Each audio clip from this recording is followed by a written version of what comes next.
along with the Eightfold Noble Path.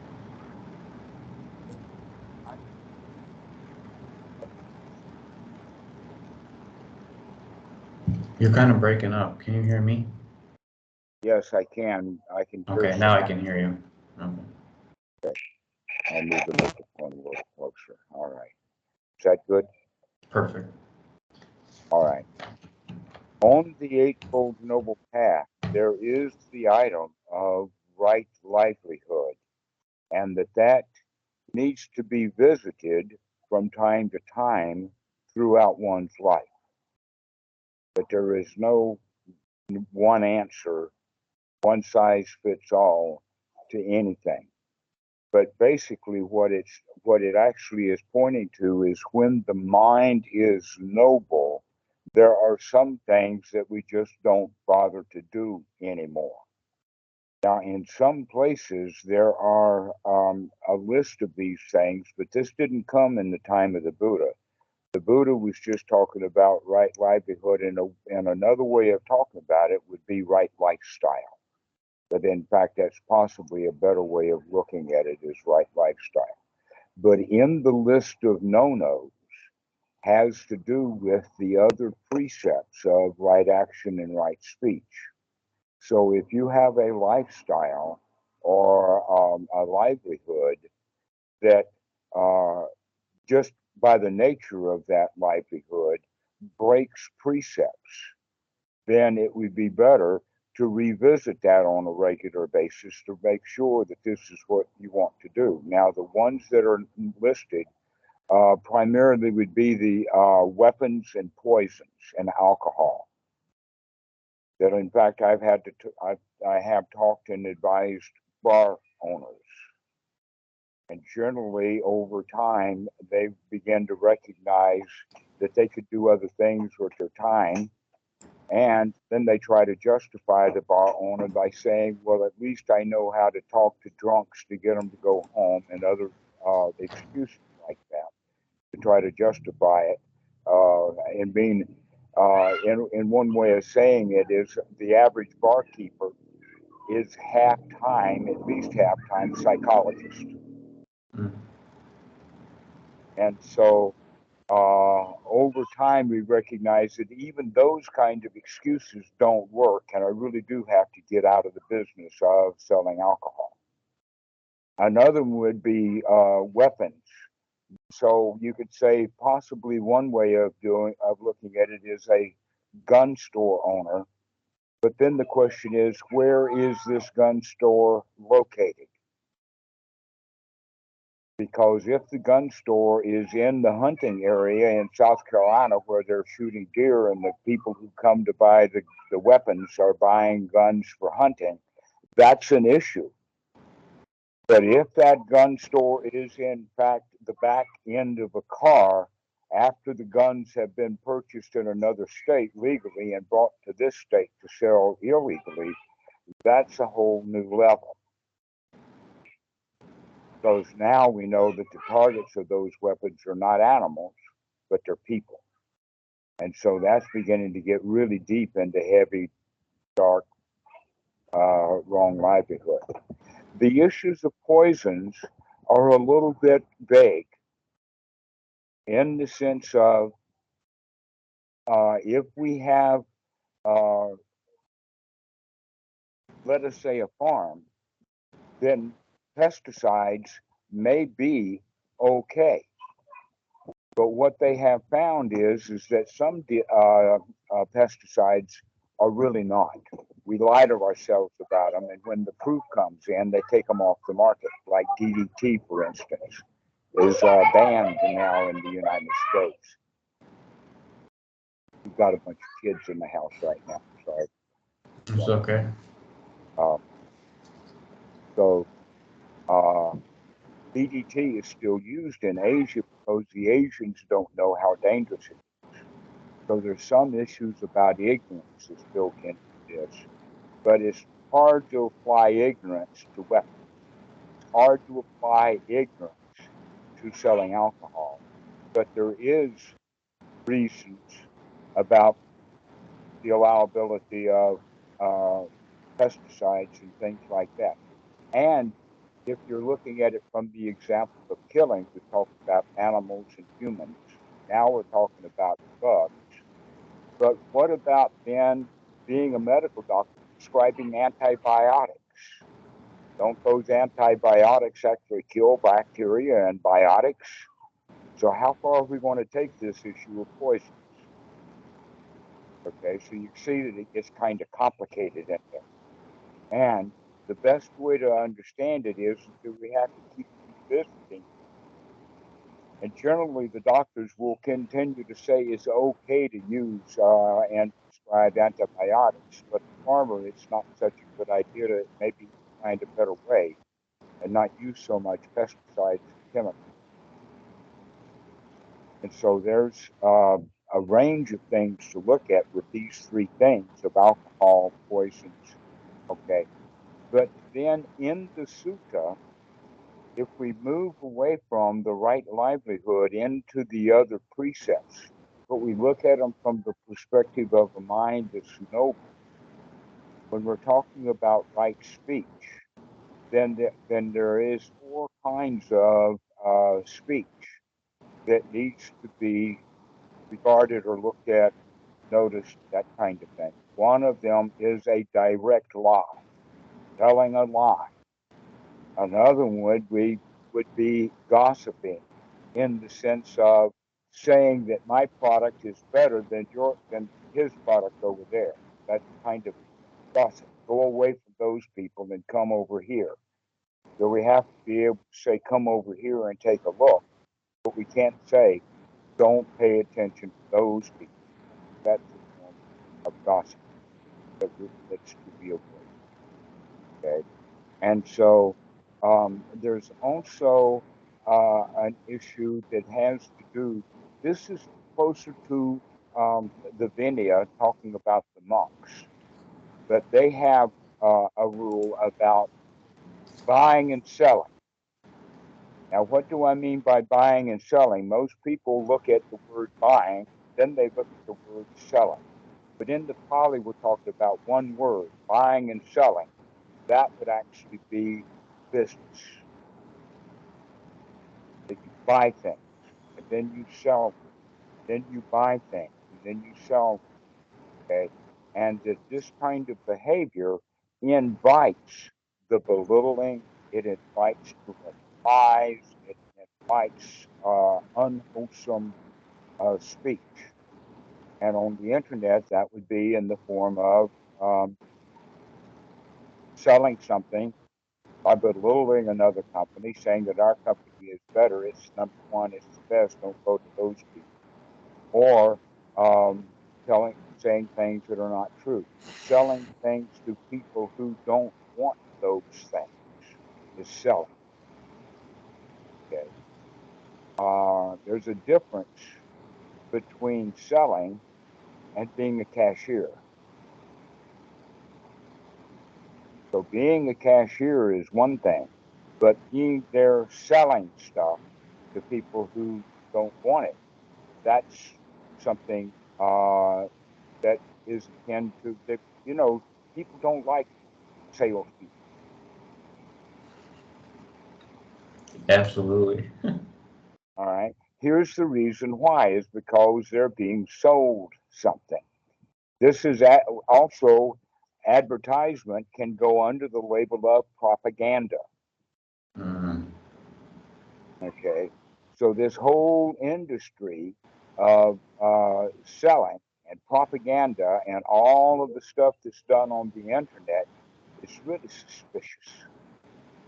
Needs to be looked at. That's the kind of job that you've got, that you might, in fact, find a better way to earn a living. Go work at a nursery.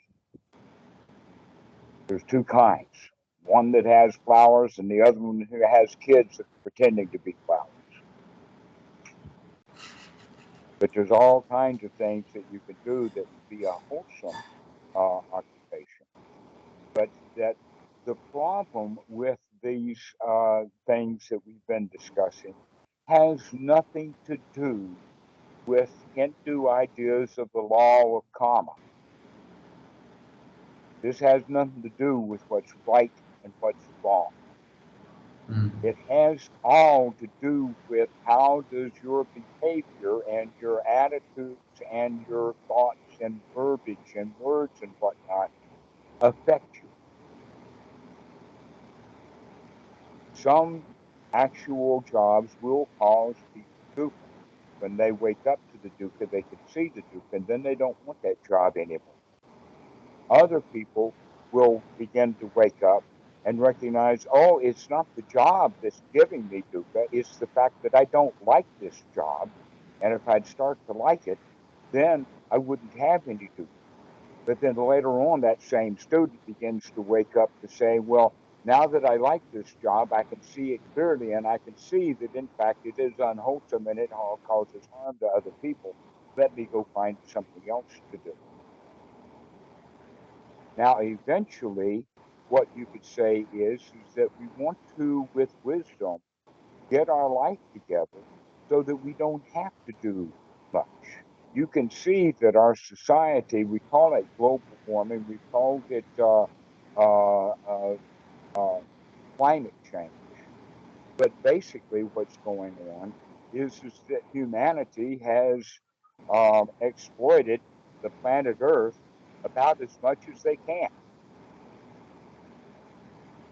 And there's not much more exploitation to be done. And in fact, we've exploited the planet to the point that we're about to destroy the place, at least humanity.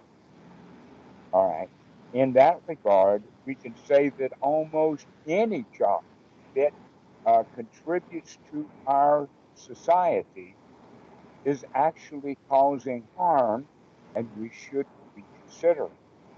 An example of that is living in a cold climate and having to have heating, or living in a very hot climate and having to have air conditioning because you get drive extreme.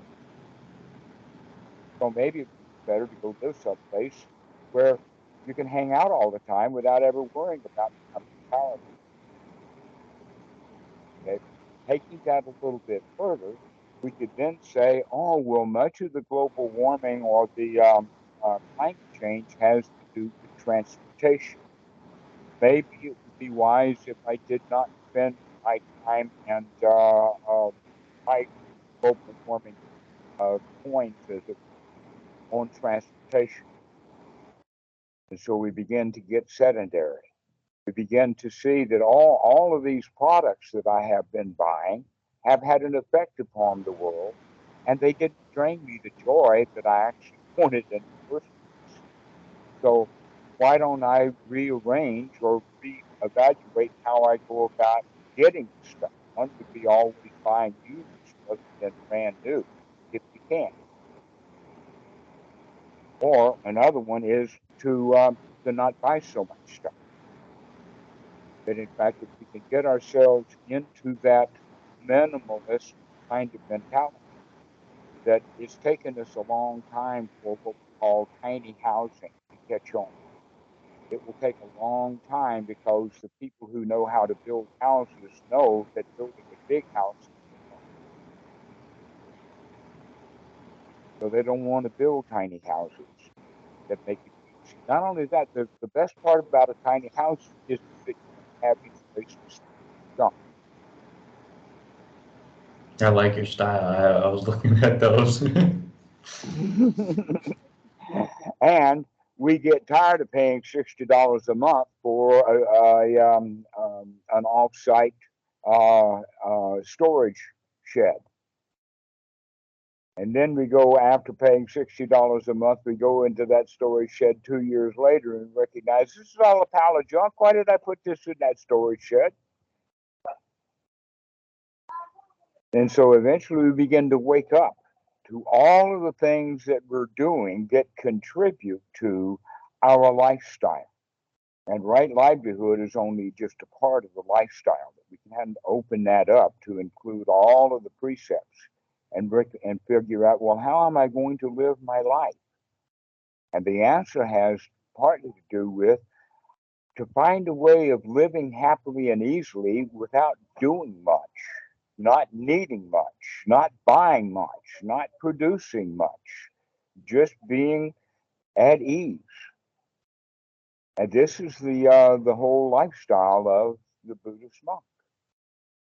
With no place to go, nothing to do, and I might have a cell phone, but I don't need four of them. And the cell phone that I do have was because one of my friends gave me his old one when he bought a new one. That everything is kind of easy going like that. And so if we can have that kind of direction to go in, that would be the kind of, in the future, we could begin to take out some of this baggage that we're carrying around and let it go. I agree. I guess this is something I haven't figured out, because it's like, when's enough? Like, when is enough enough? I mean, I kind of told you before the call, what do I do for a living? And it seems like it just keeps on coming up more and more through meditation. So something is not right. Something is not right. And I know that. I don't know how to explain it, because every time you can use words and try to intellectualize it and rationalize it and this, that, but it's deep down, it's, I don't know, just what you said. Well, what you're actually talking about now is the fact that every one of us is a crowd inside.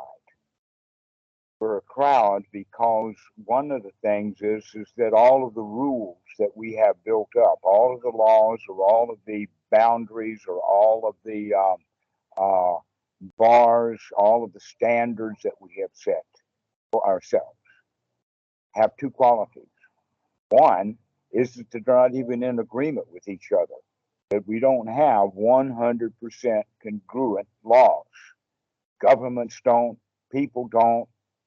Sometimes you think this way is right, and then sometimes you think that way is right, depending upon whatever rules or standards. And so we need to start examining the criteria for what rules or laws we're going to keep for ourselves. And then we have the other side of it is the child or the feeling state. Hang on a second. I want your money for food and me grocery. Okay. All right. You need some money? Okay. Hang on. I'll be right back.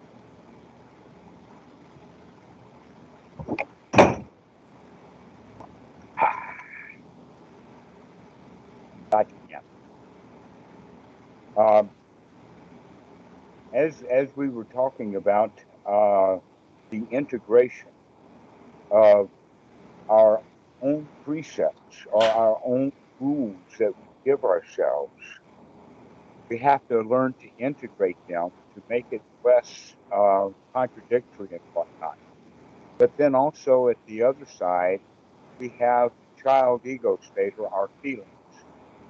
Because often we will set a rule saying you ought to do this, and then we will say I agree we should do this, and then later we don't want to do it. An example of that would be going on a diet. Yeah, I want to go on a diet, and I go to hell with the diet. So we have to recognize that we have quite a crowd inside. We have a crowd of rules that don't agree. And then we have a fickle child who will go along and then rebel.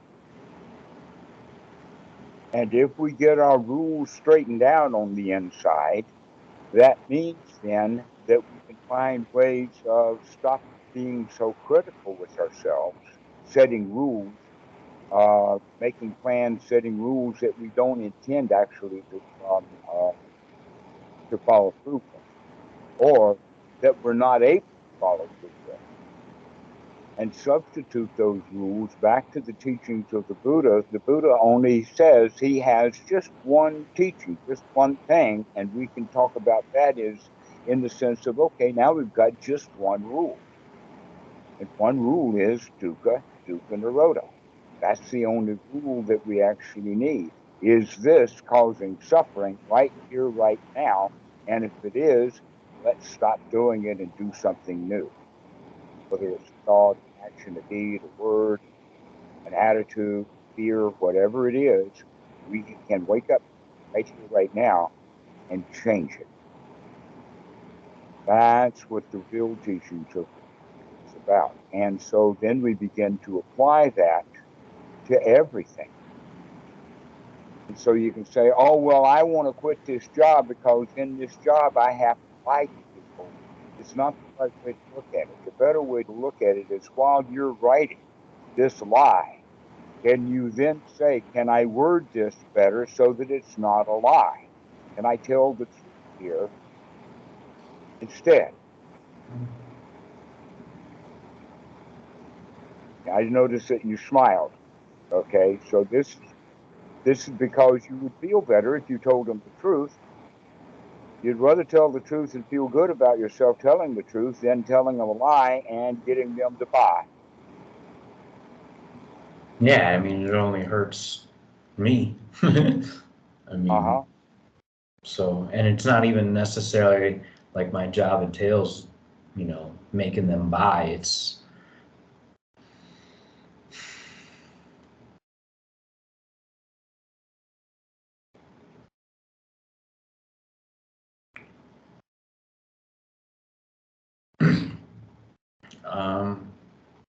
I guess just people have no idea. I mean, what really goes on, why are they clicking on that video? Did that video just appear because they liked it? Or did someone, essentially target them? It's like, there's a reason why I partially have this flip phone. I mean, people have, so it's like, I don't know how long I kind of want to play into this game. And I'm not saying technology's bad, because we can have this beautiful conversation as well. But it's interesting how powerful these corporations are, from Google. I mean, everything from demographics to age to gender to time of the day. I mean, it's just crazy how much information they know. And do you know how much power Ford Motor Company had in the 1930s? Do you know what General Motors was doing in the 1930s? Do you know the war between Henry Ford and Al Smith, who ran GM during the 1930s? During the 1930s, the United States had streetcars all over. Every little town had streetcars. Where are the streetcars now? who knows? Al Smith and Henry Ford bought up every streetcar company starting in Los Angeles and New York, and eventually they wiped out streetcars because people had to buy cars. Why do you think we have freeways? Do you think the GM and the Ford and the Exxon of the day, Esso, and Mobil Oil and all of those companies, they just sat back with their ears, laying back, just kind of bland about whether or not the U.S. is going to build a freeway system? Or do you think that they were pounding on the doors of the legislators to get them to do what these guys wanted to do to make a bunch of money? You think that the internet moguls of today have power? You don't know what big oil and big auto has done already to the U.S. They're Sure, I the don't big know, but I'm sure people really don't know the powers of, Google and these other billionaire companies, which was supposed to be a freedom in this sense, but now it's, taken away. I mean, I don't know. It's interesting. Except that what you're talking about is something that's happening in the society. This is all the society, GM and Ford and Exxon and or Esso and Mobil and Standard Oil. Actually, it was all Standard Oil before. Okay, those guys ran the entire industries, and the whole industries were done. Now it's a different group because of technology changes. But if GM had stayed on top of technology, then they would have actually be easily outdoing Tesla, but they didn't because they were stuck in their old ways trying to control things the way that they were controlling them. Okay. And in fact, if you want to look at some control that GM has, look at the relationship between General Motors and Biden. So in this regard, there is all kinds of power plays that are happening in that world out there. But the Buddhist teaching has something that's completely different than that. And in fact, I'll run it by you. There's a piece of art at the Spiritual Theater in Wat Suan Mok that has a line drawing of a fat monk sitting in the top corner. Down below is the valley and the hills and the houses and whatnot. And above him is the sign that says "Free is now." And the F is kind of a salamander or a gecko or some little frog-like kind of guy. And then the caption that goes along the right side is, "Oh, boundless joy to find at last there is no happiness in this world." Now, what he's talking about there, the word world, we have several different definitions of the word world. And the way that we normally use it here is not the planet Earth. That's not the world. The world is the world of human jawboning, the chatterbox of the world, the human communication systems. That's what our culture, that's the world. And there is boundless joy to be found when we recognize there's no happiness there. You can't fix it. You can't go out and fix GM and then be happy. You can't go out and fix Bezos. You can't go fix Zuckerberg. You can't go fix Elon Musk. You can't go fix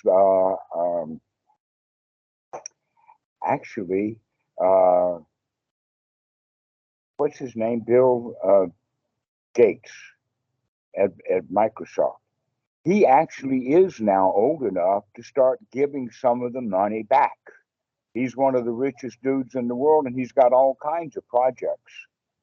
I'm glad to see Elon Musk actually beginning to do this. But Bezos, Zuckerberg, the English guy who's got Virgin Airlines, Richard Branson, all of those guys are just greed, greed, greed, greed, greed. They're at the top of the pile of greed, but they want to control things. They would think that all of the wealth that they have will make them happy, but they're not, because they don't have enough, and they're fighting with each other. In fact, it's interesting on the internet, the war between, I forget the guy's name in Twitter, but also Jack Dorsey. Zuckerberg. Yeah, okay, and they're all just hating each other. I mean, you'd think that there would be a millionaires club or a billionaires club where they could all hang out and enjoy each other's company. No Sangha there. No, they hate each other. They're in competition with each other. In fact, you could say that the richest guys in the world are nothing but fifth graders on the playground fighting with each other. Mm-hmm. Yeah, that's just interesting. That's all you've got.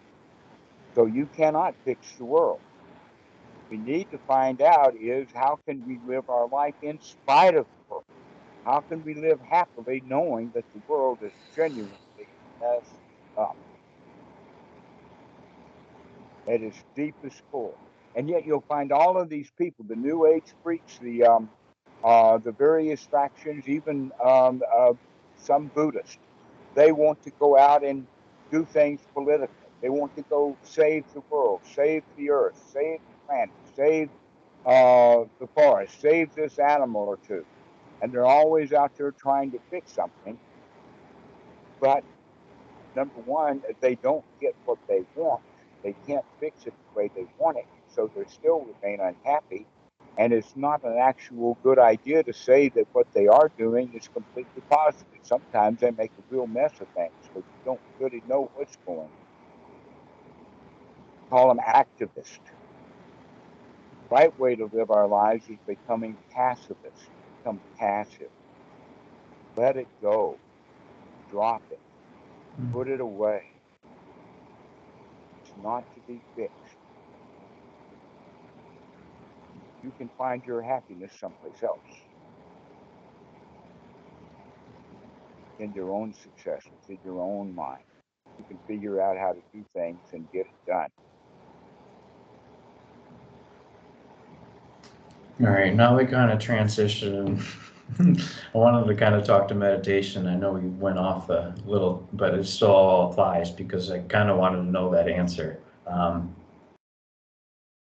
So I heard you talk about, obviously I just finished that 10-day with Goenka, and some of the stuff he says is different than what you're saying. For instance, he talks about Sila, Samadhi, and Pañña, and how essentially, you have to start with Sila and build that up. And you're saying this is like not complete, not ordinary. So can we just touch on this first before we go into some other meditation questions? Okay. Sila, Samadhi, Pañña is the standard, ordinary, beginner's way of looking at it.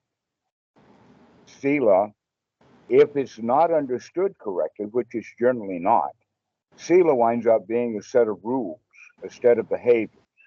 And that, in fact, in some quarters, the Sila becomes so important that the monk is never given any information at all other than the rules that he's got to follow. Because his Sila's got to be perfect before he practices Samadhi.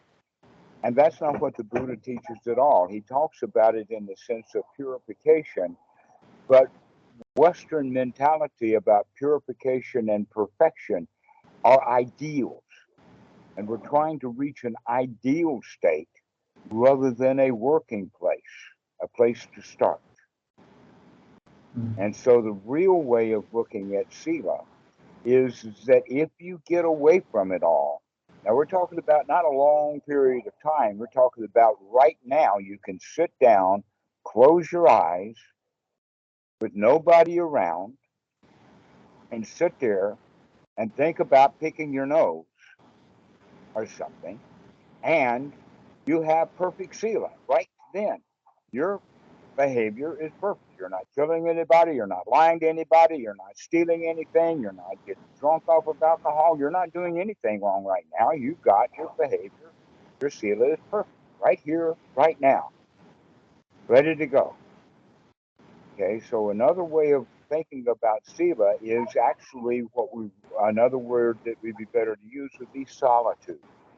To get away from other people, to sit down and be on your own for a while, to let things sort of seep out, drain out. The question is that if somebody is practicing meditation and goes in and out of work every day, every time he comes out of work, he's bringing it back with him. This is one of the reasons why they want people to have at least 10 days, because if they begin to dry out of the world. But maybe 10 days is not long enough, because by the time that the retreat's coming close, I mean, day 6 is generally the hardest day of all, because by day 7, they can see the light at the end of the tunnel. Oh, this is going to be over eventually. And now day 7, 8, and 9, they're planning on what are they going to do when they get out of here. I feel like I'm just getting started. I mean, on day 9 or 10, and I don't know what would be the next step for a longer retreat, because you know how they had their own little system. It's like, oh, you have to do 5 and serve 1, and in between each one, you have to wait 3 months and this and that. And so, I mean, Well, that's what? generally because people are not getting good value out of their retreats. So they're running off of that model. That in fact, I've got a good friend who, for many years, I don't know actually what he's doing now. I hadn't heard from him for a while, but he was logistics manager at the big Goenka retreat center in California. It was like he was number 2 dude at the place. Okay, and he was involved with all the facility stuff, building any new buildings, repairing furnitures, doing all of that kind of stuff, including the fact that he had ready and easy access to all of their information systems. And one of the things that they knew is that, you know, if you do a Goenka retreat, that you got to fill out an application. They put all of that stuff online and they keep track of it because of the history of it. And so the statistics that's coming out of there is that the average time for the second retreat is 7 years after the first retreat. 7 years. What does that mean? It means that people are not eager when they come right out of one retreat, eager to go right back into another one. It's almost like, wow, what a relief it is to get out of there. I can do without this stuff for a while. And then they'll get themselves back into some major crisis or another 7 years later. And then they'll go do another Goenka retreat, hoping that it will be better than the first one. But they probably didn't keep any of those skills for 7 years. Yeah, I noticed that. It's kind of almost unfair. You can't, I don't know if you can make someone literally sit there for two hours or so and don't let them leave the hall. Like, for instance, even my first retreat, I'm looking at this, I just don't understand how they're sitting there that long. So long story short, I ended up getting a little cushion off of Amazon, gave my furniture away, and I would just sit in front of the TV just to prep before going into the first one, because I didn't understand. Most people are not going to take some kind of initiative to do that. And I don't think it's helpful for them. And that's why one of the first questions I asked in our first call was, you know, what is there someone to replace Goenka, or should we just let it be, or how, you know, how could, because there's so many centers, but it doesn't seem like everyone's getting the same benefit. I actually do not recommend students to do retreats. Mhm. But if someone on their own asks me about it before or after, I haven't had actually anybody yet call me while in the middle of the retreat, but before and after, and sometimes both. And I don't ever discourage someone from doing a retreat either. So I neither encourage nor discourage people doing retreats because I can see that they have value if the person is going to practice correctly. So the average person who is going to go do a Goenka retreat and doesn't talk to me, if they did, I would recommend them not doing the retreat. But if they did call me, I would give them enough instructions on how to actually practice correctly so that they could go get some value out of the retreat. It's kind of crazy like that. So if people know what they're doing, they'll get some value out of the retreat, but most people don't. They go with a lot of bad ideas and desires and hoping it's going to be of some value to them and whatnot. And they wind up not putting in right effort at the right time to get the right results. So what would you So, recommend someone doing something, a longer retreat, if not going there? No retreat, just go well, by your own in the forest or something, or? right, okay, now we're going someplace that I recommend that do what the Buddha recommended to do. Go to the forest or to the foot of a tree or an empty hut or a pile of straw and sit down. Start watching what's going on. Bringing mindfulness to the fore is the strange way of talking about it. But sitting cross-legged in a meditation hall after spending whatever monies before, during, or after to do a meditation retreat was unknown in the time of the Buddha. But those actually started happening in the 1950s through a guy by the name of U Ba Khin, who was actually basically the new government's Secretary of the Treasury for the country, the newly formed country of Burma, back in the 1950s, and it was already very Buddhist. And Do you so think people should charge for that? Do you think the Dhamma people should charge for that? You know, they go on, I won't name any names, but there's certain lineages that have these 3-year retreats. Once they're done, they're called, you know, a teacher, and then they charge X amount of dollars for these retreats. You're like, wow, that's a lot of cash. Do you think they should be charging? Is that ethical? I mean, what's your take on that? it's complicated. Oh, okay. And we've got several threads open right now. Shall we go back and talk about Sila, Samadhi, pañña? Yeah. Okay. We'll talk about charlatans and Dhamma later. Okay. I think I've said all I need to say anyhow. So, the whole idea is to get into seclusion. Go to the forest, go to the foot of the tree, get away from everyone. As far as camping, sure, that's what the monks have. If you'll actually understand the outfit that a brand new monk is given, it's 2,500-year-old version of camping equipment. It's camping gear.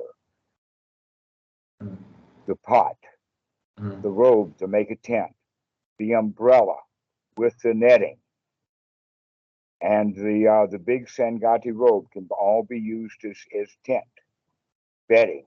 That's what the monks carry. And when he goes out on Bendabat, they carry all of that stuff because they may camp out in the back area of some local wat, but it's still camping. So camping out, that would be the teachings of the Buddha. That's getting into seclusion.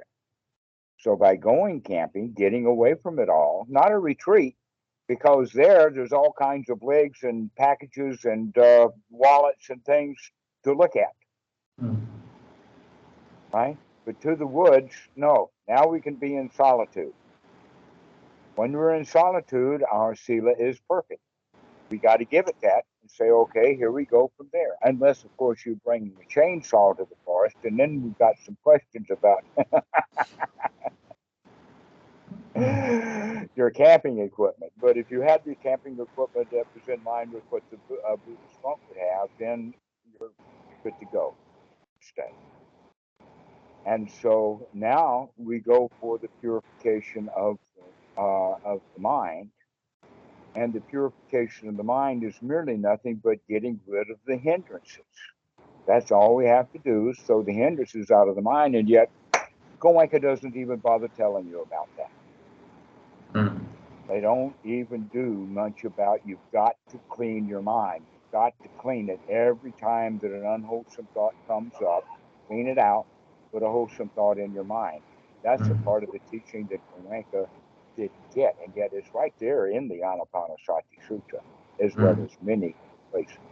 They're all in love with the Tathāgatha Sutta number 10, and yet the hindrances to be eliminated are right there as the first item on the Dhammanupassana. Is that you can't really do Dhammanupassana so long as you've got hindrances in the mind. So those have to be cleaned out, and then what we can focus on is the Dhamma itself. Puji, on the path, all that stuff over. And in doing so, we begin to figure out one important thing. And that one important thing is that I can change. I am not stuck. I am not required to do it the way that I've been told to do it. Okay? And the way that I've been told to do it, almost always the way that Sila is taught, is that all karma runs for a long time. If you don't get caught for what you did bad in this lifetime, the karma machine's going to dig your corpse up some 300 years from now just to kick your ass. Mm-hmm. Now, that's the way that Buddhism is taught, okay? Which means now that the way that they teach Sila is interfering with this whole concept of the purification of view. And the view is to keep looking and keep noticing what's going on and keep recognizing that you can change it over and over again, right effort to change, to make a change. And then you begin to get the attitude that you can change. And with that attitude, we lose that loser's position or the victim. The victim is the person who is not able to change. They lose. They're victimized. And many students go into a retreat being a victim of their lives, and then the next thing that happens is they become a victim of the retreat center managers. And they never do figure out that they're here to come out of their victim's position. They just choose, or they just change which victimhood they're in. Mm-hmm. And so changing the purification of the view is to put the point up is that we can change, and by doing so, we can become a winner. We can become a lion. This is the Samma Sankappa part of the Eightfold Noble Path.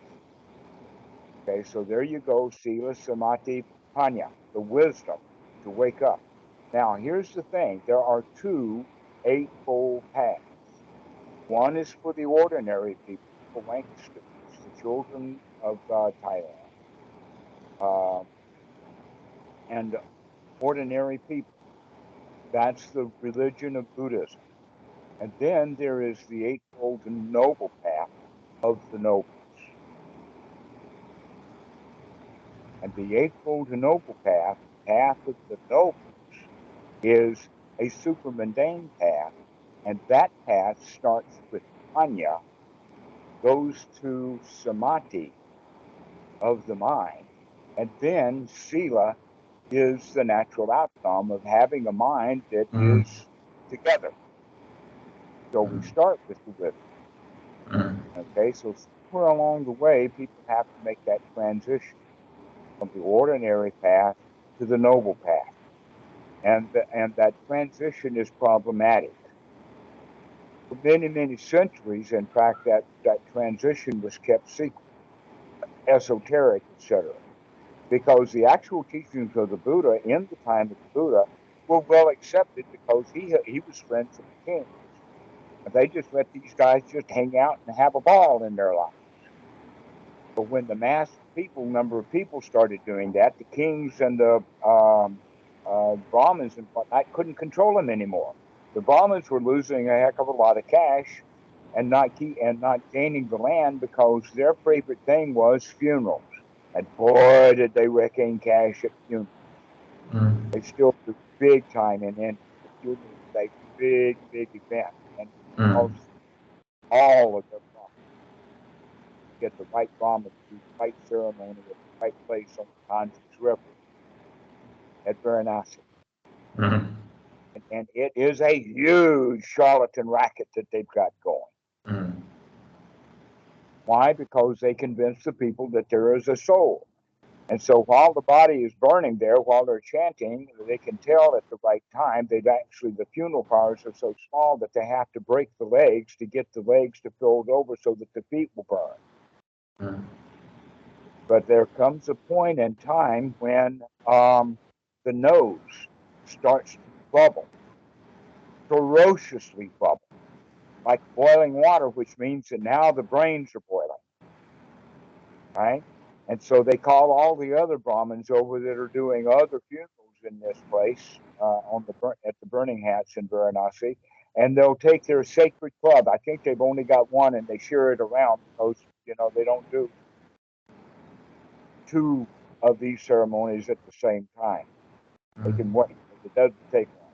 But they'll take this item, this shillelagh is what it is. It's a burl with a handle on it. So it's a big, heavy, thick piece of wood. It's used kind of like a club or a bludgeon of an axe. And they'll take that thing like, whap, and hit that skull. as hard as they can, the one that's bubbling and boiling inside, and all of these hot brains spread all over the people. It's a blessing, as well as a huge amount of steam is let off. And that's the soul being released into the sky. And all that's worth at least 100 acres of land to have that done. So this is how it's done. And that whole ceremony, then, the Buddhists say, oh, that's a bunch of crap. Just go have a nice little burial, do what you need to do, get rid of the remains as best you can. No big ceremonies needed.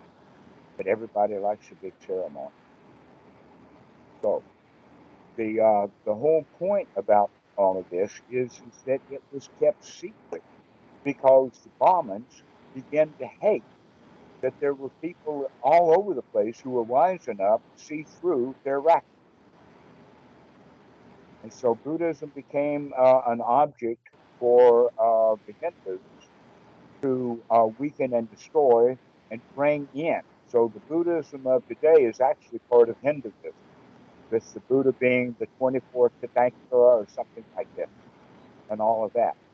But what that means is that they have religiosized the actual teachings of it and brought all of that superstitious belief back in.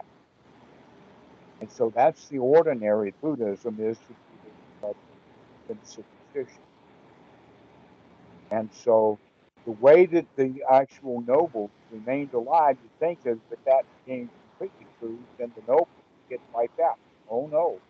Sometimes there's a student who comes by and asks the right questions to the right teacher at the right time and gets the right answer, and voila, he is introduced into the noble. But in fact, I know exactly when, where, and how that happened because his teacher. Okay, and that the teacher that he took on with that happened to have been the Samdet Sangharaj of Thailand at the time. Back in 1930, Bhikkhu Buddha was in fact the Samdet Sangharaj. He was the highest ranked monk in the country. And this was Bhikkhu Buddhadasa's teacher. So, if that's the case, that means then that this noble teaching goes right to the top of the Sangha. But in fact, the Sangha, Buddhist monks, has many, many nobles. I have met personally nobles. Even though the vast majority of Buddhist monks in Sri Lanka are all into the Visuddhimagga, all into the ritual stuff like that, there are still those who can tell what the actual teachings of the Buddha are. But it's been kept kind of secret. That it was Bhikkhu Buddhadasa that let this out, that we don't have to go through this ritual, finding the right teacher and asking the right questions to get the right information. But now basically there's a password, and the password is Buddhadasa. If you know the name of Buddhadasa, you can walk into any wat or any temple in Thailand or the United States. There's probably 200 wats into the United States, and talk to the abbot and say, I know about Bhikkhu Buddhadasa. I've got a friendship with one of his students. And immediately you'll figure out whether that monk is ordinary or whether he's noble. Just watch his reaction. You'll know it before you'll know whether he's noble or not before he even speaks. Do you know any good Watts in Nepal? There's many Thais. Nepal? Yeah. No, not in Nepal, though I have done the typical tourist trip in Nepal.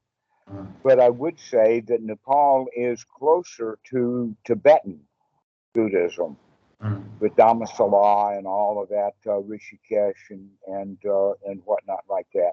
And I would also say that nobility does exist within the Tibetan Sangha. That in fact, we've got a video of the Dalai Lama visiting Bhikkhu Buddhadasa and calling Bhikkhu Buddhadasa his elder brother in the Sangha. Now that's an important point.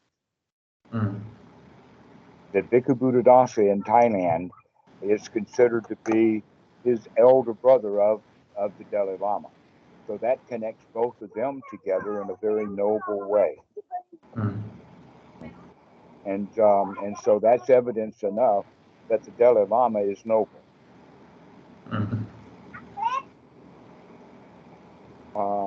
And so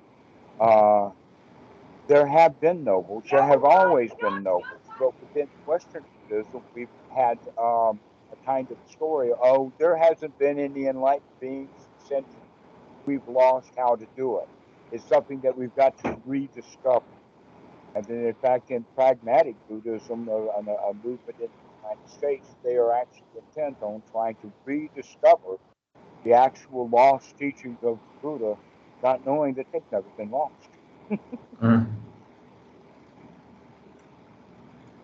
I was going to ask you when we were talking about the Sila, Samadhi, and Pañña, is there a wrong type of Samadhi? Well, there's a wrong definition of the word samadhi, and that's what we give to you, is that the word is wrongly translated as concentration. And that, in fact, we're not doing anything that has anything to do with concentration. Now, normally, we have two different uses of the word concentration. One of them is that we are concentrating things down to their essence. An example of that would be concentrated milk, frozen concentrated orange juice. Except nobody drinks frozen concentrated orange juice. We make it samadhi again by adding the missing ingredient that was taken out, water. We re-add the water, that the water was taken out merely for transportation and advertising purposes, but anybody who's bought that can or that frozen concentrated orange juice will not drink it the way that it came, taking it out of the freezer and licking it. Oh, it's so bitter. You have to put the water back into it, right? So in that regard, concentration and samadhi are actually opposites of each other. Because the word samadhi means to gather together the needed factors. When the mind is whole and integrated, it means that we're not lying to ourselves or to other people.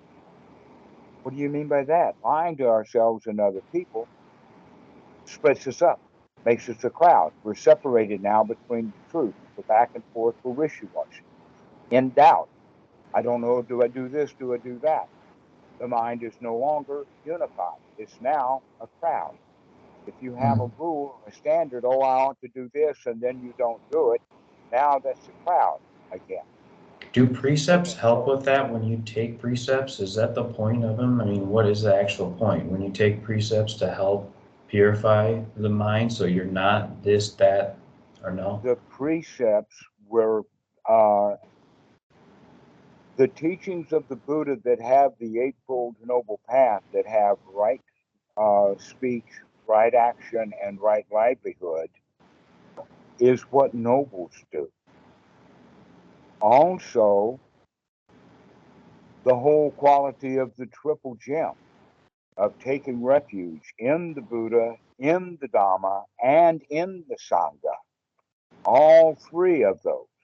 And it is referred to then in some of the later suttas is that a sotapan is one who does take the triple gem, takes refuge in the Buddha, the Dhamma, the Sangha, but that almost always winds up being ceremonially. And so they take a ceremony like a wedding ceremony, but weddings, as you know, don't guarantee that the marriage is going to last. Right? So ceremonies don't mean crap, but we do a whole lot of ceremonies. And so in this ceremony, every week they go to the Wat and they'll do the triple gem and the precepts. Okay? The Panatipata Vairamani part of the precepts, as well as Buddham Saranam Gacchami, Dhammam Saranam Gacchami, Sangham Saranam Gacchami. You probably heard some of this stuff someplace before. Yeah. Okay, What is that? Go ahead. Yeah. Well, Buddham Saranam Gacchami means Buddham is actually in the dative case. Well, I was going to which actually means ask, that what's the point of actually chanting? Like, what is the point of actually chanting?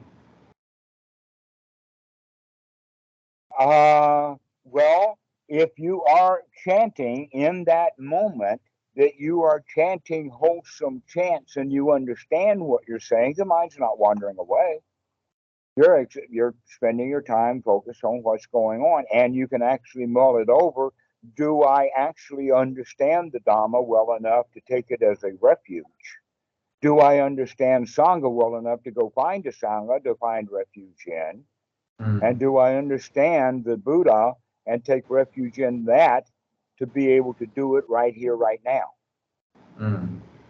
So the triple gem is very, very important. But in Western Buddhism, we've kind of got bad translations of the Dhamma. We don't have any signs of any Buddha anywhere. But the thing that's most missing of all is Sangha. And in fact, all of the Buddhist teachers in the West are in competition with each other.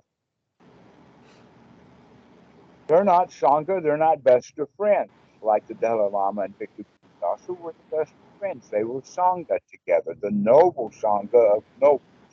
And that's what we actually need, that if you are in fact a Sotapan, that means that you are associated with nobles. That you are associating and keeping your mind on the Dhamma because that's your refuge. And that you have freedom on your mind much of the time.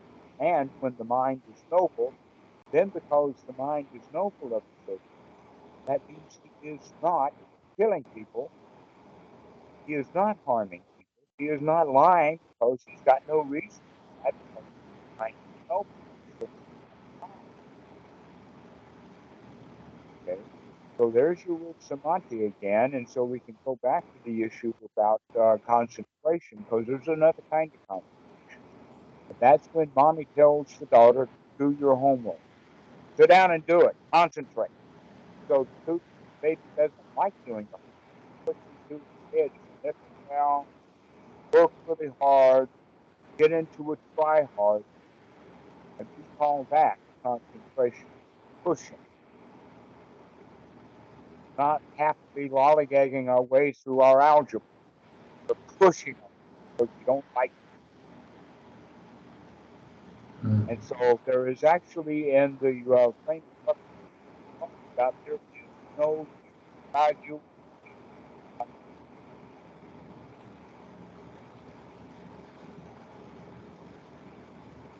I can't hear you. Can you hear me now?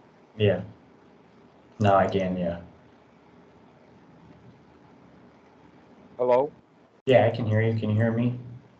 Yes, I can hear you. Okay. Yes.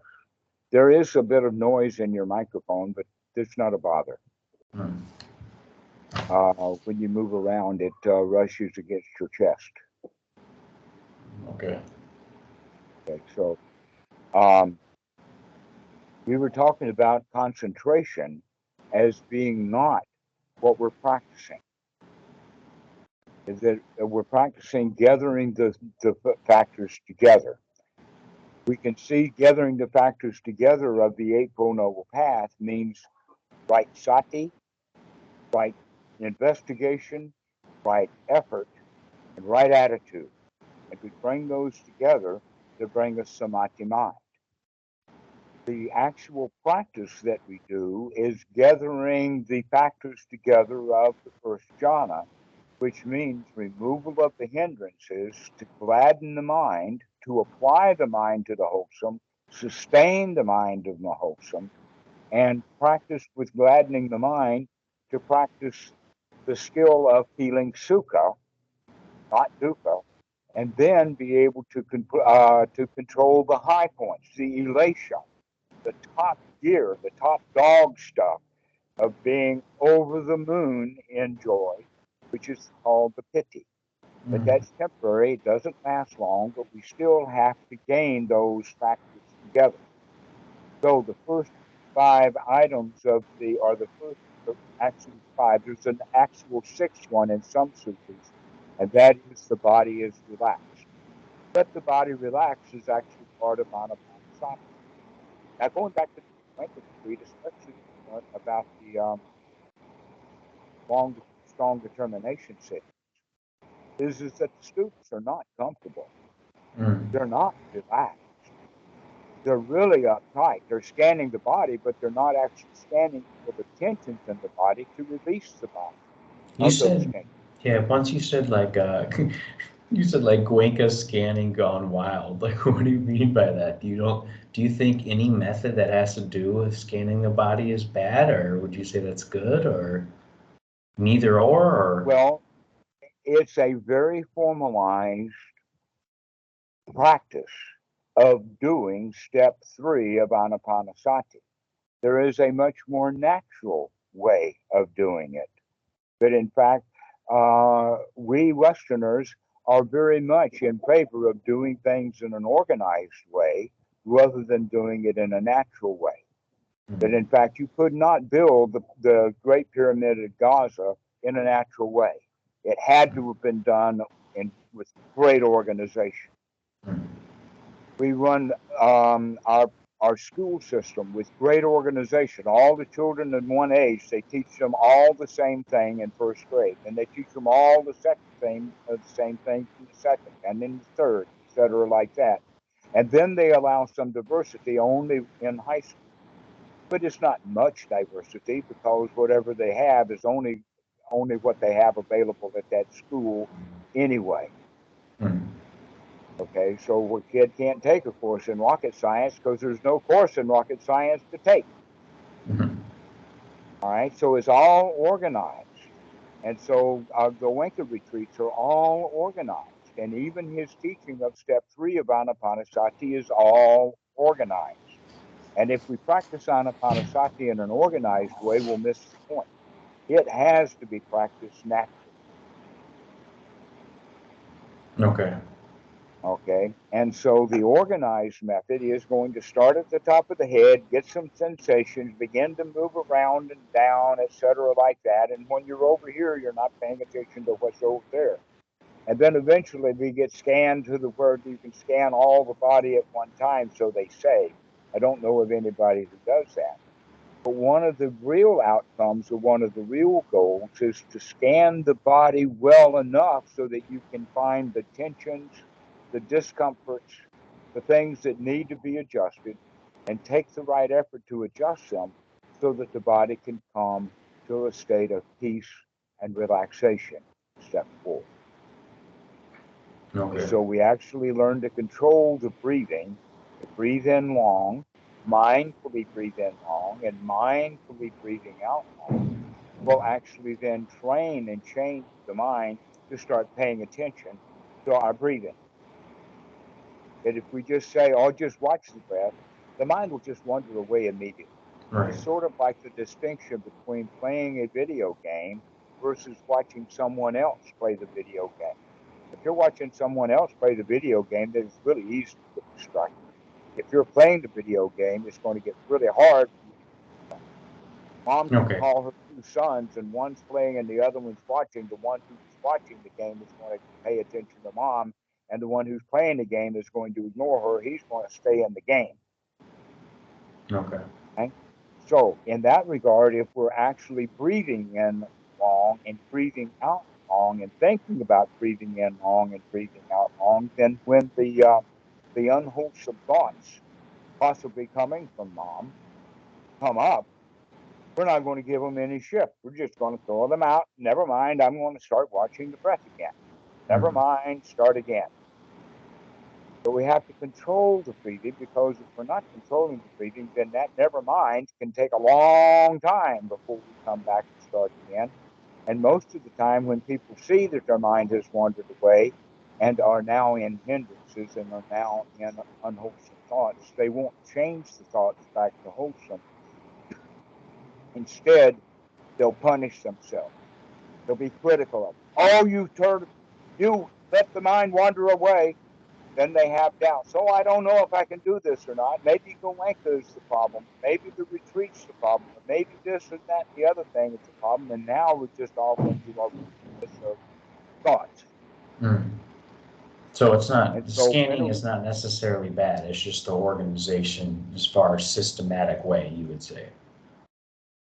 Well, in a way, it has its value, but in another way, people don't ever complete it. They don't get that far because they don't actually use the scanning of the body or noting of the body, which is, by the way, the same thing as the Mahasi method of rising, falling, touching, sitting. The rising and the falling is the in-breath and the out-breath. The touching is what Goenka is doing with his scanning, but he does not mention the fact that you have to keep track of your posture.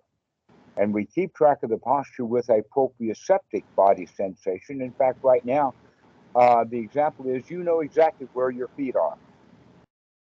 If one of them is laying one way or another, you know that. You know which way they're pointed.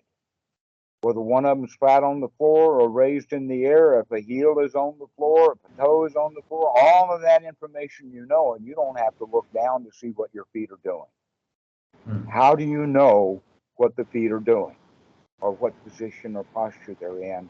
It's called the proprioceptic sensing system. Just like athletes, they know that if they put their hand up like that, they're going to put it where the ball is going to be so that they can catch it.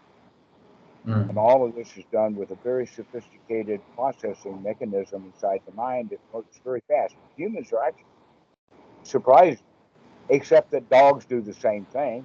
You have a dog playing frisbee, he does the same thing. So humans are not all of that great at hand-eye coordination.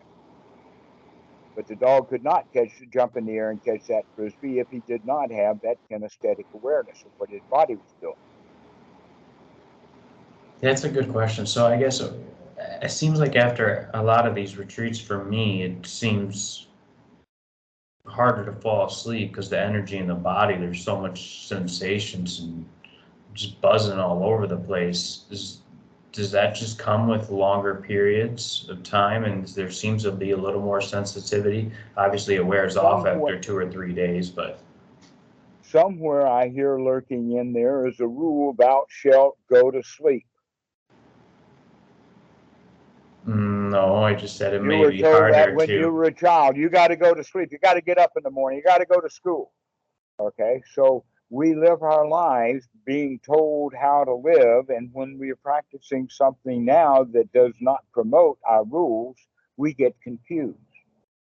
Now, it's not the tingling and the buzzing of the body, but in fact, the tingling and the buzzing of the body would be more likely from correct breathing than scanning. Because correct breathing will get the body oxygenated. But the real reason why people stay awake in retreats is because they're developing mindfulness. That's one skill that is developed primarily, or let us say that is most likely to be developed by a student, is mindfulness. Why? Because we have to remember to never mind start again. We have to remember to come back to the body. We have to remember to scan. We have to remember to keep scanning. Can't just get that mind, just go like that. But it's hard to develop that Sati if we're not putting some skin in the game. We have to control the breathing to keep that Sati going so that we don't have the mind wander away from the breath. So now that we've got that skill of Sati going, that skill of Sati is a kind of waking up. That's what I use it all the time as wakey. Look, wake up and see what you're doing. So now that you're waking up and seeing what you're doing and you're putting your head down on a pillow and say, now is the time to go to sleep, and all you've got is wakey. And so the way that I recommend it to students, knowing that that's not only possible, but it is desirable, is to have the thought, well, wow, that means that I can just lay here and enjoy the night. I can let the covers come up and I can feel so comfortable, no place to go and nothing to do with it for the next 8 hours. And I can just lay here and have happy thoughts. Mm. Wakefulness is something that the Buddha teaches. He does not teach sleep. He teaches only if you are tired to go to sleep. But if you're practicing correctly, you're not tired and you're not sleepy.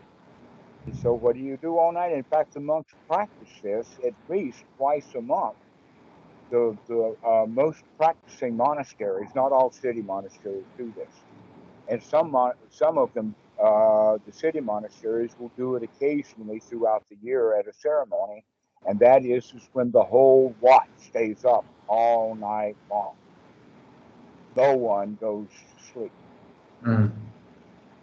That in fact at Wat Suan Mok, Bhikkhu Buddhadasa would start giving a talk at about 2 in the morning. And he would last until sunrise. Mm. And all of those talks are always taped and are very preciously kept. Mm. And they're still played. So those are and so he would start at about 2 in the morning and go until about sunrise is getting close to 6 a.m. depending upon what time of the year it is, and then the monks would go out on Vendapat.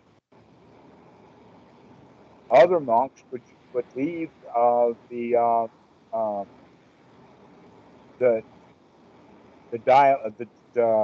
Dhamma talk and go and chant. The chanting was not a big thing at Wat Suan Mok, and the chanting that was done was almost always done by monks who were visiting Wat Suan Mok, and they were already used to doing the chanting. But generally, the residents of Wat Suan Mok didn't go chanting. Not at 4 in the morning and not at 6 in the evening. Mm. Okay, so, but that didn't mean that they're not up at Right. 4. The bells do go off at 4 o'clock, but not everyone, when they wake up at 4, goes to chanting. And in fact, in the retreats, they normally get people up at about 4, and the first thing they do is have that sitting. So sitting time rather than chanting and sitting. But those are the things that happen. So that whole idea of wakefulness, that's a good point that you're asking about. That it's okay if you are not tired, that you don't have to sleep. You can sleep later. That in fact, monks typically take naps in the hot afternoon in the tropics. They even have words for it in certain languages, like the siesta. Mm. And in fact, in the hot part of the day, there's not much commerce done. People don't go to the store at 3 in the afternoon unless the store is air conditioned. Mm. They stay at home and stay cool. But at 4 and 5 in the afternoon, things get cool, and that's when people shop. So, having a nap in the afternoon when it's hot and everybody's tired is the easier way to do it. Mm. And then it doesn't matter that you're up all night, because that's a good time to be in solitude, to enjoy yourself. But here you've got that Western mentality that you're supposed to use a bed sleeping. Yeah. When you go to bed, you're supposed to sleep. You're told that from childhood. Mm. So now you have a different perspective. Now we're no longer having, oh, you should go to sleep. And now we're having that one rule again. You are awake in bed, and you're giving yourself dukkha, telling yourself that you should go to sleep. Yeah. So catch that dukkha. Says, never mind, I don't have to go to sleep now. I can just lay here and enjoy the night. Okay. And listen. Is there a point of really being in a full lotus position when meditating? Or is that just kind of like a brag kind of deal? We're already far on time, but I didn't even realize that. But. Even even in the suttas that we've been talking about of go to the forest, go to the foot of a tree, go to an empty hut, go to a pile of straw and sit down, in the translations it has actually the language cross-legged. But the word in Pali does not mean cross-legged. It means a seat or a chair or even a couch, a sitting place. That in fact the Buddha talks about, the sutras talk about a sitting place made ready. And you can go and sit. But now Asians have been sitting on the floor. In fact, it's tropic, not just Asia, but it's the tropics. All over the world, in the tropics, very reasonable people don't buy furniture. That people in the northern climates have furniture because the cold floor in the wintertime. And so we put a carpet and we get off the floor. We have high beds to get away from the floor because the floor is cold. This is old traditions, right? And so we take our children off of the floor and put them in a high chair to eat. Thai people, they don't sit and eat unless they go to a restaurant. And even there, it might not be the case. Yeah, here But too, they just sit on the ground with a little table. Well, not even a table. They'll just throw the food all over the middle of the floor, and people have to reach across, and they'll just sit on the floor. So now I have, let us say, a stepdaughter that I met when she was about 11 years old, and she's in university now. And in the past 10 years or so, every time that I've seen her eat, she sits and eats in the full lotus posture. We have had actually parties here at the house where the only person sitting in a chair is me. Mm-hmm. And the only reason that I'm in the chair is because I'm supposed to be higher than everybody else. I'm the big dude in the neighborhood. Mm-hmm. Okay, so everybody sitting on the floor is part of our culture. It's not part of Western culture. Cross-legged postures are Asian, and which posture they sit in is cultural. So that the Burmese have the Burmese posture and the half lotus and the full lotus and all of this kind of stuff. But in the Zen traditions of Japan, they sit on the heels. And that the Westerners who can't sit on their heels because of the pain will have a Zen bench. Mm-hmm. But there's a reason for that sitting on the heels. And that is it's a military posture. It's designed to be able to sit and be comfortable sitting and be able to be on your feet in 1 or 2 seconds. There's an actual procedure that's practiced to get up that fast. To raise the back so that you're now on your knees and you actually push so that you can get your left leg out and get a stance. And then you bring your right leg out, and now you're ready because during that time you've used your left thumb to push on the heel of the samurai sword so that it's out in the air when you grab it with your right hand so that you can do this because you're just stood up. And all of this is done in about 2 seconds of time. Okay? That's why the Zen posture is that posture, because it's a military posture. It's designed to get up quick. If you're sitting in the lotus posture, how long does it take you to unwind your legs and get up? Right. 10 seconds, enough time to get sliced in half twice. Okay. So there's a great deal to be said about postures and recognizing that ultimately the posture is not important as comfort. Because if you are uncomfortable, you're dissatisfied. If you're uncomfortable and dissatisfied, that's dukkha. We're coming out of dukkha. The way to come out of dukkha is by getting the body to relax. And so the postures that we will sit in will be the postures that we will find relaxation in.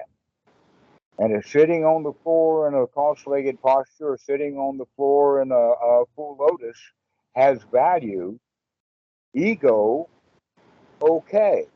Or it proves or shows some training, but like I said, some Thai kids can sit in the lotus posture their whole life and it doesn't mean a thing to them.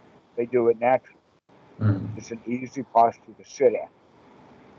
But struggling to get into a posture and struggling to hold the posture and then struggling while you lose the posture in pain, what value is that?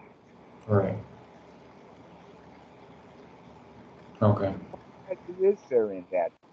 Other than the fact that it's a stable posture, so that you can sit, so you can find other postures that are stable. So that you Okay.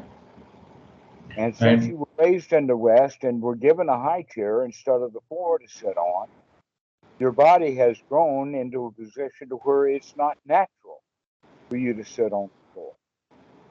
But here you are, oh, I'm going to be doing Buddhist meditation, and the Buddha sits in the squat posture. I got to squat like the Buddha too, or I can't understand what he's saying. Yeah. Right. Okay. So the posture is important only in the sense that you can be comfortable. Okay. Because if you're comfortable, then you can relax. And relaxation is part of the jhana factor, is to relax, sukha, to be safe, secure, comfortable, and satisfied. Those four items are part of the definition of the word sukha, which is exactly opposite of dukkha. So feeling unsafe, unsecure, uncomfortable, and unsatisfied, that's dukkha. But feeling safe, secure, comfortable, and satisfied, that's sukha. That's a skill to be developed. Okay. And we do that by gladdening the mind, by taking the thoughts that we have out of the hindrances, out of unwholesome things, out of want and not have, into being satisfied with what we do have right now is good enough. In fact, this is going back to the very first question, or one of the first questions you asked, and that is, when is enough enough? Right. The answer is, enough is always enough. The question is, the human mind is the one who determines what is enough. And a lot of scholarship goes down. A lot of people who become Buddhists wind up becoming scholars. They even go so far as to write books, and some of them even start translating one sutta after another. That's a scholar. That's a good point, kind of, and I noticed this with meditation too. And I asked this the first question. You're like, "Oh, got you," when we first initially talked, and I wasn't maybe because I was thinking more futuristic, but it seems as one's practice with meditation, it seems like their desires and for a lot of otherworldly things kind of slowly seems to diminish. I don't really necessarily care about a lot of things. Doesn't mean I don't care about people, but it just seems like I'm just good with the simple, basic life. I don't need much. Like, it just seems like a lot of other stuff just kind of diminishes. And that's why initially the start of this conversation was the one thing that might not be perfectly in line is the livelihood as far as kind of career that I'm doing. But why does that seem to happen, with more and more practice meditation, that a lot of desires and other things seem to kind of slowly diminish? I mean, I still have some desires for sure, but actually, even when people are practicing wrongly, that still happens, but it happens slowly. Perhaps it takes years. But if you're practicing correctly, then you're practicing being satisfied with what you have. And so we start looking at all the stuff that we want that we don't have, because that makes us dissatisfied. And we start getting enough. And enough is enough. And when enough is enough, we're satisfied with enough. We do not have to become scholars of Buddhism. Mhm. We just need to know enough to be happy. And yet, look at Western Buddhism is all booked up, all scholared up, all suttas up. They want more and more and more and more information when they've got way more information than what they need. Why All does they that really happen? It need. seems like a lot of the intellectuals have no really inner experience. Did you Well, notice that's that? because they want to get it right before they have the experience. Oh. They want to make sure that they're doing it right because so far they don't feel good. Okay, and many of them actually do practice, but they still wind up going back to the books trying to get something out of it because whatever they're doing is practicing is not correct. But instead of going back to the basics and going back to what is the Eightfold Noble Path and what is the practice of anapanasati, they go off into the sutras that have never been translated. Or let's not do sutras. Let's go get some commentary. Let's go get some other old work. Or a And so they wind meditation up. app. All right, let's open a meditation app. Right. Exactly so. And that's the reason why we wind up being very highly scholarly about Buddhism and yet don't know the first thing about Buddhism.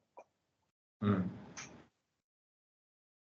The first thing that we need to know, and the only thing that we need to know, is dukkha, dukkha, nirodha.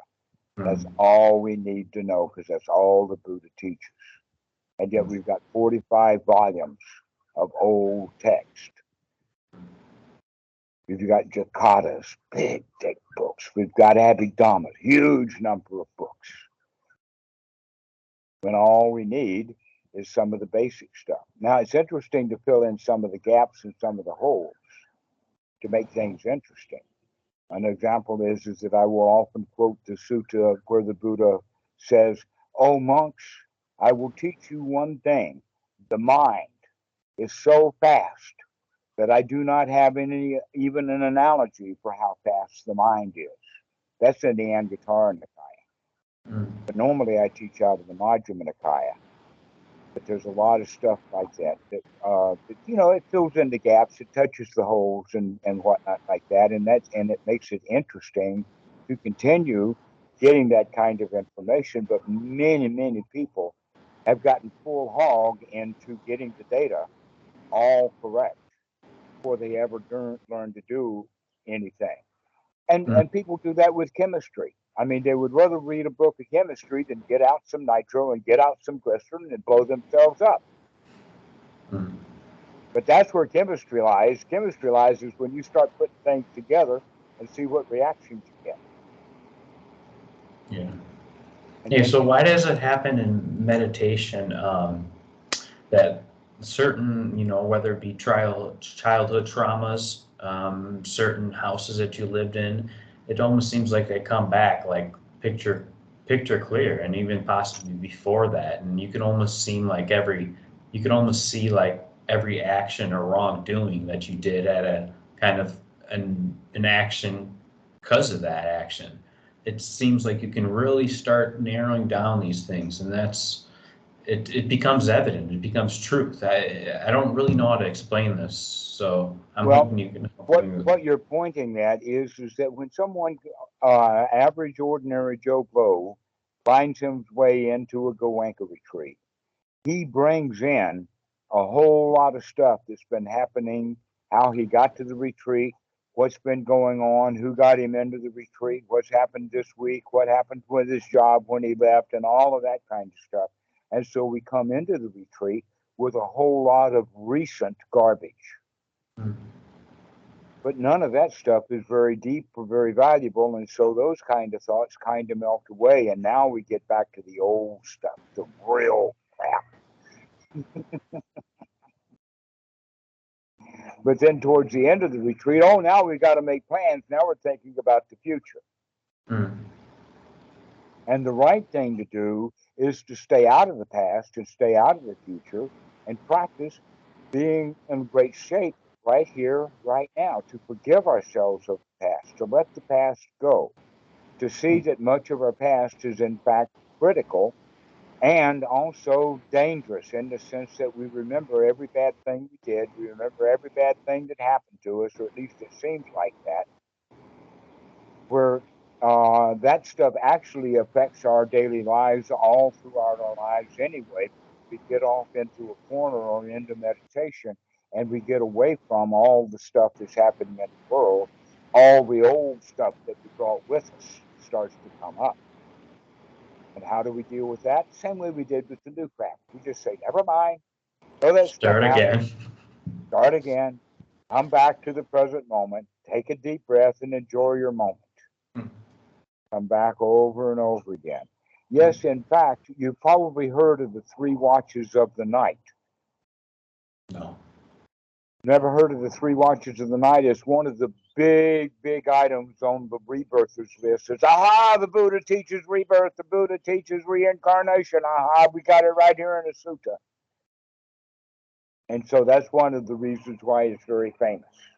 But basically, the 3 watches of the night, in reality, if you've ever been in the Navy like I was, then we recognize we do have 3 watches of the night. First one starts at 8 in the evening, goes to midnight. The second one is from midnight to 4 a.m. And the third watch of the night is the one where the sun comes up. That if you've got to have a watch, it's the midnight watch nobody wants. But the watch at 4 a.m. is wonderful. The only problem with the 4 a.m. watch is that you've got to wait until the entire crew has eaten breakfast before the watchers get to eat, because they finish their watch at 8 a.m., which is when everybody else has got to be on duty, and then they get to eat the leftovers. But other than that, it's really great because the sun comes up. You get to watch the sunrise every time you do the third watch of the night, and that's really important here, because it's the third watch of the night where Buddha figured out what was going on. In the first watch of the night, he remembers his past. He remembers all kinds of things that happened in the past. And then, in fact, I can attest to that I've got a remarkable memory. I remember almost, day by day of what happened from the time I was in diapers until the time that I, got a good memory. Okay, at least. I just don't like talking about these things with people, so I'm glad that someone else says something like that. Anyways, go ahead.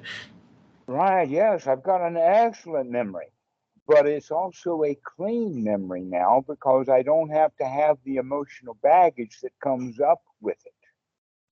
That I used to have the thought of the time that I fell out of the treehouse and grabbed the chain by my right arm, and as I was coming down, it was scraping my arm, and it was in great pain. And every time that I'd think about that, I would wince. Not only that, but I was home, and I expected my mommy to be home, and she was off someplace. And so there I was, laying on the ground, all injured up, falling down out of the tree, grabbing a chain on the way down, and that wasn't a good idea. Okay, and so when I'd have memories about that later, I would wince. It didn't feel good.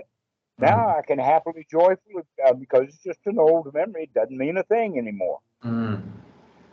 Okay, so this is the kind of way that we look at it, is that stuff is old. It's in the past. It wasn't me. That was some child that did that.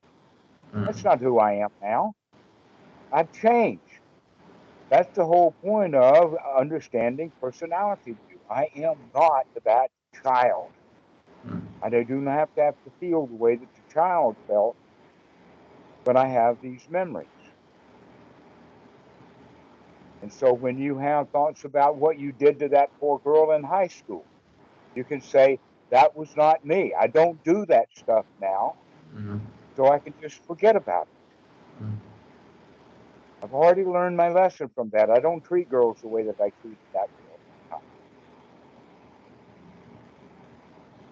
So this is how we deal with the past, is when it does come up, we can let it go. Not important. That's not what we do now. That's not who I am now. That's something out of the past. And I don't have to go fix it. I don't have to look that girl up on the internet and apologize.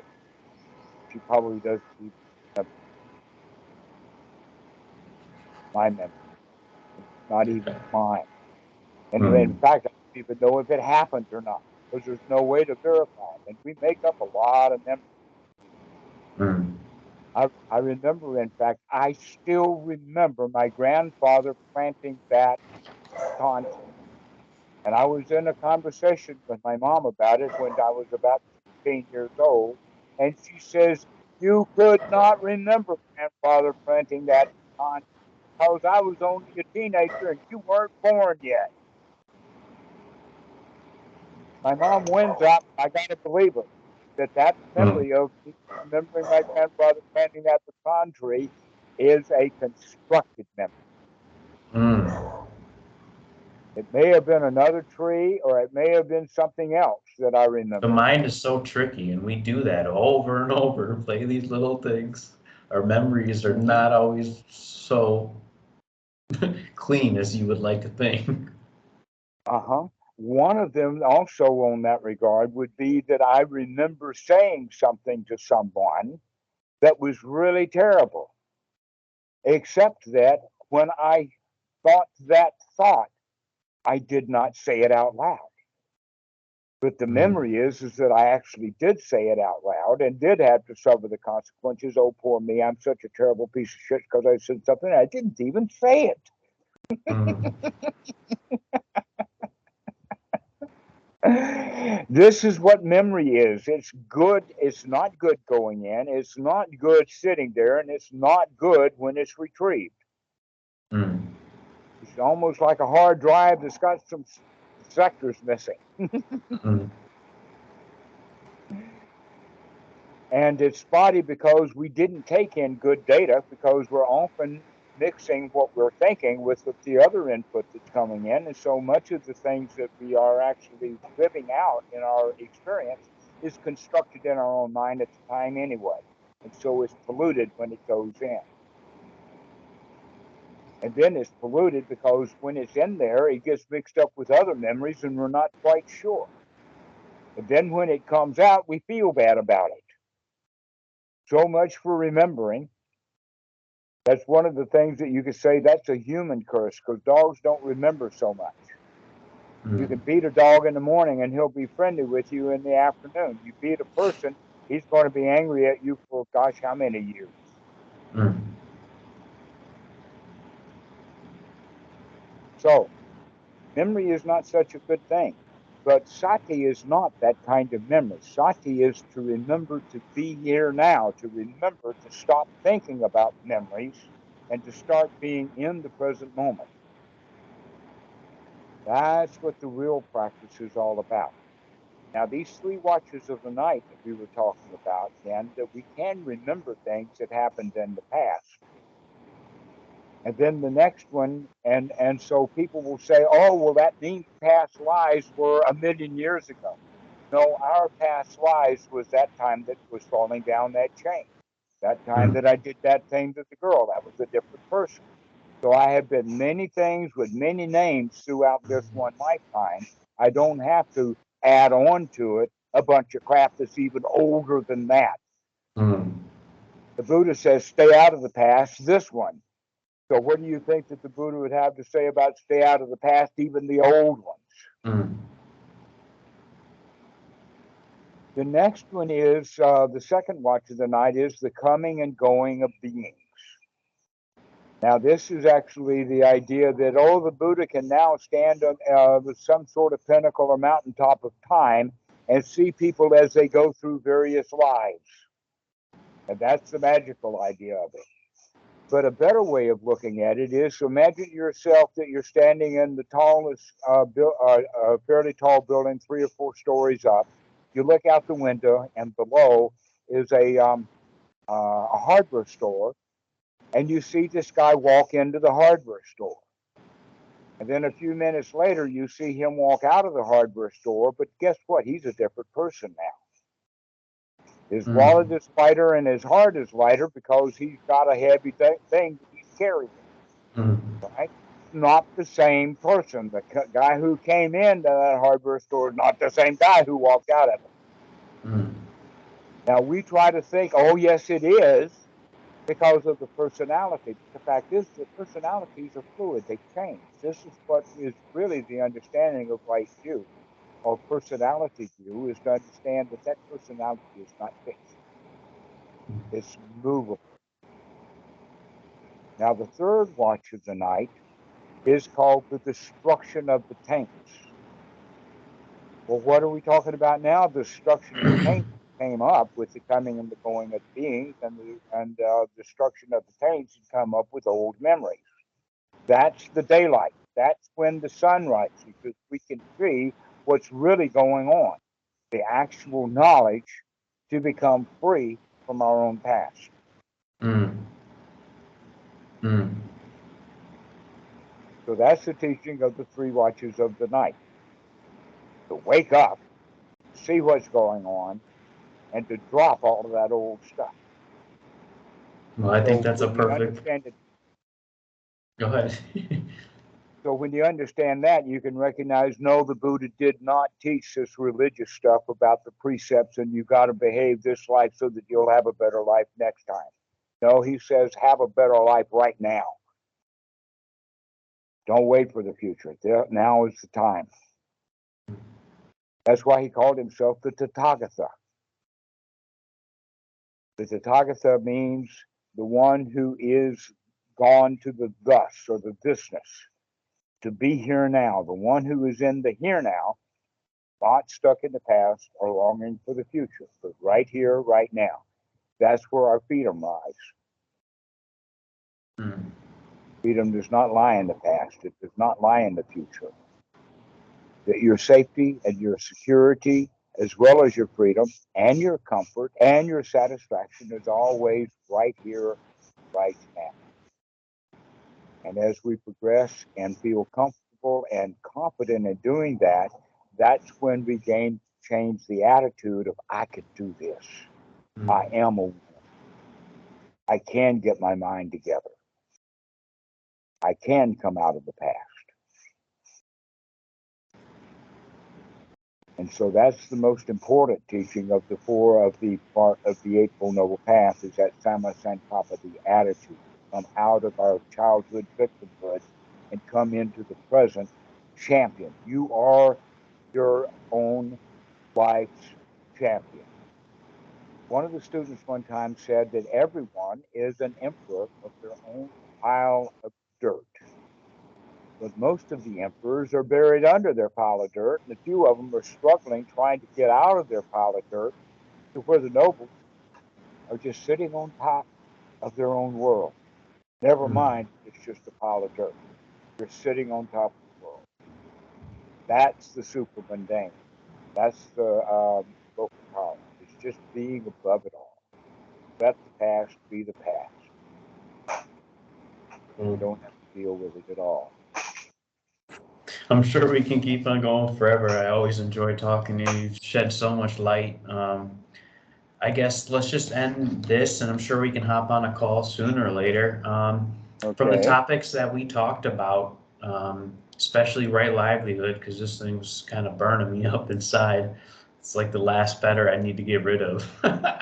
But Actually, what you need to get rid of is the dukkha that you have with the thoughts that you have about right livelihood. And start looking at it moment by moment instead of the job itself is a great big thing. Just think Okay. about this email, this message. What am I doing right now? Okay. That's the way to work with it, is can you Okay. tell the truth right now? Okay. Can you refer any references or suttas or anything that from our talk I can go ahead and take a look at again? Well, you can listen to this video again. Yeah, There's I'll other definitely videos do that that. Okay, so when people ask for books or suttas or whatever, I will always recommend Bhikkhu Buddhadasa. He's a Okay. good place to start. So you can Google Buddhadasa and follow the links, and you'll find all kinds of things that are there in English. Okay, fair enough.